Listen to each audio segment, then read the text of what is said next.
Gone Girl is a full-on representation of its central character, a shape-shifting psychopathic housewife known in children's literary circles as Amazing Amy, a girl who does everything right and outsmarts everyone.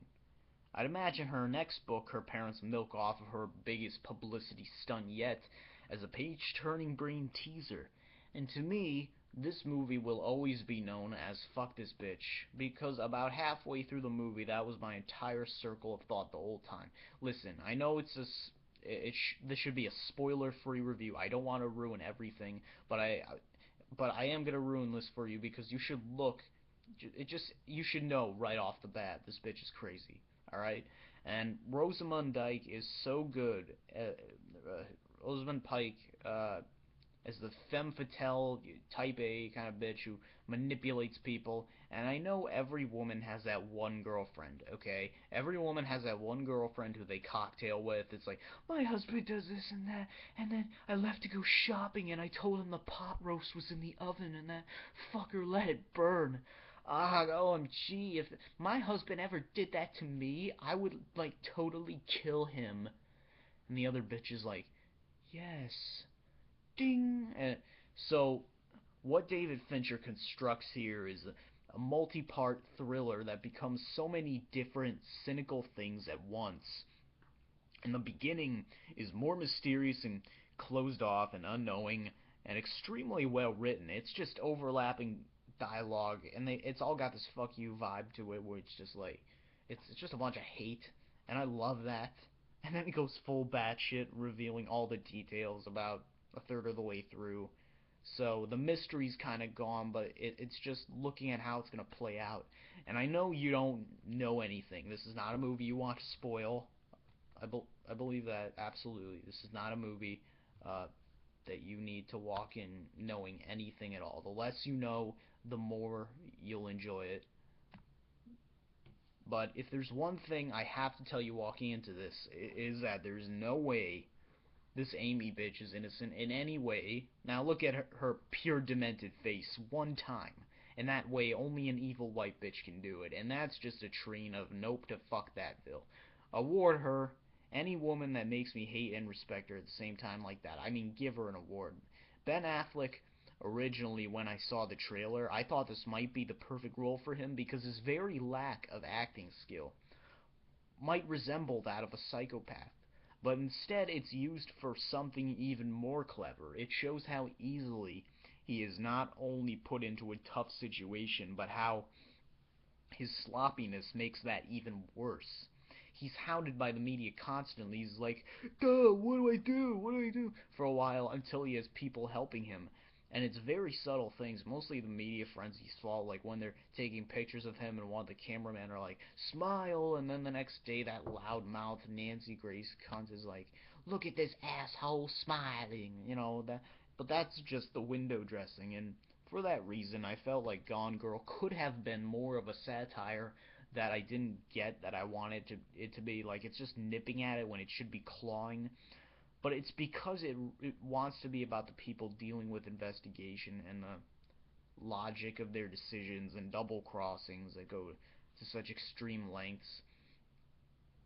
In terms of plot holes, it might come together too neatly because of that, and that's when it gets built on the stilts of the media.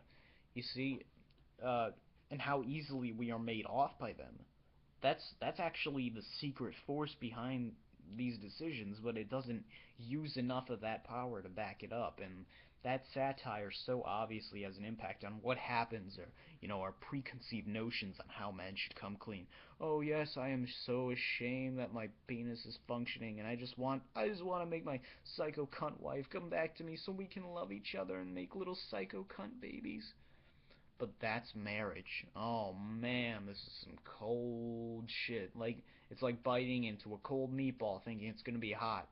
And any idea that women can say or do whatever they want no matter what, that's pretty much confirmed by Fincher too. It handles all of this with very little enthusiasm or humanity, but with a lot of demented glee. Now, having seen Seven and Fight Club, and really nothing else from Fincher, we do know that David Fincher's like the kid with the magnifying glass on the ants. Only this time, in this case, he doesn't know how sunlight works, apparently, so he just bashes them with the glass and smears them on the ground. There's no logic to it or anything that smart, just lashing out. And the plot twists, I would say, are not smart. They're not intelligent. They're not tightly wound.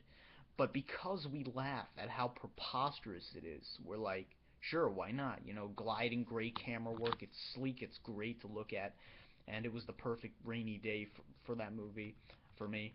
Uh, and Tyler Perry is good as a defense attorney, and Ben Affleck's lesbian pal sister is someone I'd be cool sitting on the couch with, you know.